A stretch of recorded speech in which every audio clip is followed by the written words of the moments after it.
Assalamualaikum warahmatullahi wabarakatuh. Gimana kabar kalian guys? Semoga kalian dalam lindungan Tuhan semesta alam. Ya, hari ini kita akan membahas sebuah film yang berjudul Red, yang diperankan oleh aktor ternama Indonesia. Kalian wajib bangga guys, karena dia salah satu aktor yang terkenal di luar negeri guys. Siapa lagi kalau bukan Iko Uwais. Iko Uwais berperan di film ini sebagai bandar narkoba guys. Jadi dia lawannya polisi.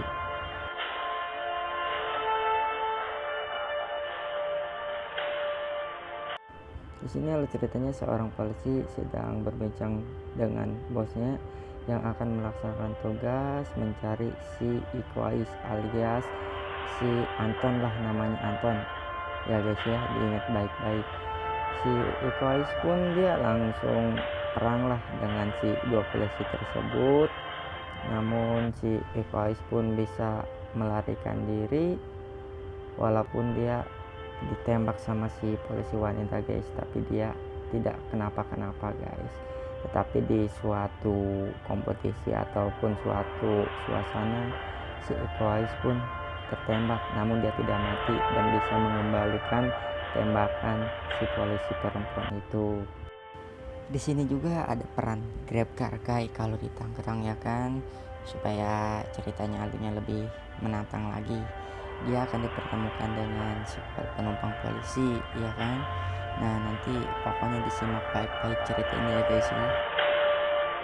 Si Caming pun nekat untuk selalu mencari-cari si Anton kemanapun beliau berada.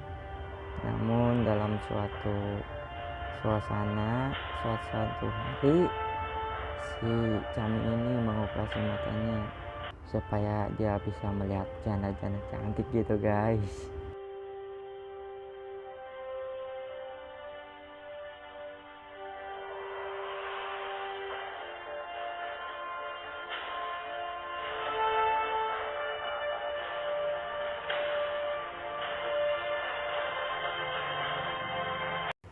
Singkat cerita, si polisi pun telepon dengan anak buahnya untuk memberitahu bahwa si Joni telah sadar. Polisi pun langsung tancap gas guys. Namun dia tak melihat kalau misalkan jalan itu banyak berlobang dan lagi ada perbaikan jalan. Singkat cerita kita dialihkan ke si Grab yang ditumpangi oleh si seorang polisi. Nah, si Grab itu menceritakan bahwa kehidupan sehari-harinya yang mendapat penumpang yang sangat-sangat tidak diinginkan. Nah, si Grab mengantarkan si polisi ke tempat persembunyian si Joni.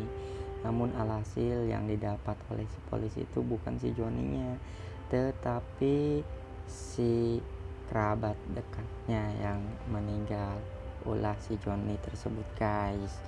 Nah, kita dialihkan ke si HP temannya yang diberitahu berkabar lah, pokoknya mendapat info ke suatu perumahan yang si Joni itu mengantarkan narkobanya guys. Si Joni menginterogasi mereka yang ada di rumah tersebut. Jika tidak memberitahu keberadaan si Joni berada di mana, dia akan mengancam dan membawa si salah satu orang yang ada di perumahan itu. Nah, tak sengaja si supir Grab malah menembak kaki si sandraan yang mau dibawa oleh si polisi tersebut. Nah, dan setelah itu mereka berdua membawa si sandraan polisi itu ke rumah sakit. Namun si sandraan si polisi itu tidak mau memberitahu si Joni di mana keberadaannya, sampai dia hampir melukai si sandraannya itu. Namun si supir dan polisi berbincang-bincang bahwa si supir nggak mau lagi ikut dengan polisi karena sangat berbahaya dan beresiko. Nah, tak lama si supir itu dibawa sama komplotan penjahat. dan mereka saling perang memerangi, mungkin kayak peta umpet guys kalau menurut gua mah ya kayak gitu kan.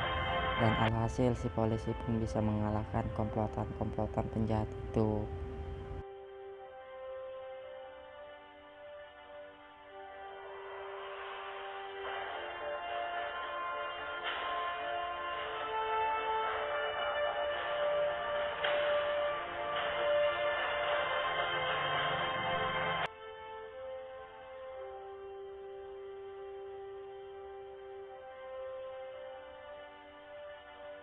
Dalam suatu malam, si polisi itu menemui anaknya yang sedang akan mengadakan pentas.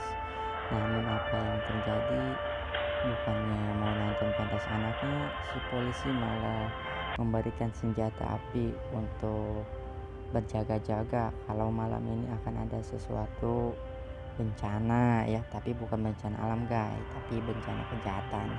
Namun si anaknya pun menolak. Namun dilanjutkan lagi, si polisi malah melanjutkan misinya untuk mencari si Joni yang berada di suatu apa ya, kalau disebut mungkin persembunyian guys, persembunyian yang letaknya di pedalaman, tapi bukan pedalaman kampung ya guys ya, tapi di pedalaman komplek yang tidak berpenghuni. Tak lama si polisi pun dapat info dari bosnya kalau misalkan kabupaten si Joni sudah siap-siap untuk mungkin bertempur lah guys. Nah, si supir pun bertemu dengan mobil polisi, mungkin teman polisi tersebut ya. Namun yang terjadi itu ternyata bukan polisi bosnya yang itu guys, dia malahan musuh dalam selimut lah ya kan. Nah, dan mengancam si Joni mau dibunuh.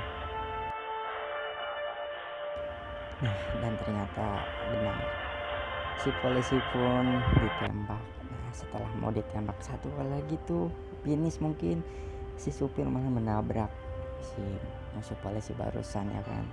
Nah, tak lama si polisi tertembak dan aksi saling kejar-kejaran. Si Ikoais pun saling perang lah di jalan tol. Mungkin ini di tol Pantura nih, arah ke Jakarta mungkin guys. Kalau dilihat sih kayak gitu. Dengan baterai yang sedikit lagi, ini mobilnya udah listrik guys, bukan bensin lagi ya. Nah, si supir si Ikoais dia terkapar lah yang ngegulinting. Si Ikoais pun saling cambak-cambakan tuh sama si polisi, dan anak buah Ikoais pun berhasil menembak si supir. Nah, tak salah apapun dia kalah juga ya guys. Nah, setelah itu dan cerita pun selesai. Si polisi harus berbaring sakit dan si Ikoais pun harus tertahan oleh polisi. Namun sangat disayangkan guys bagi mungkin yang nonton dari Sabang sampai Merauke ya, khususnya Indonesia. Dalam cerita ini si Ikoais tidak beradegan lama, tapi hanya sesaat doang. Bagi saya pribadi dan mungkin yang nonton film ini sangat kecewanya begitu guys. Karena kenapa ya, si Ikoais kan aktor kita ya, kita harus mungkin banyak adegannya ya kan.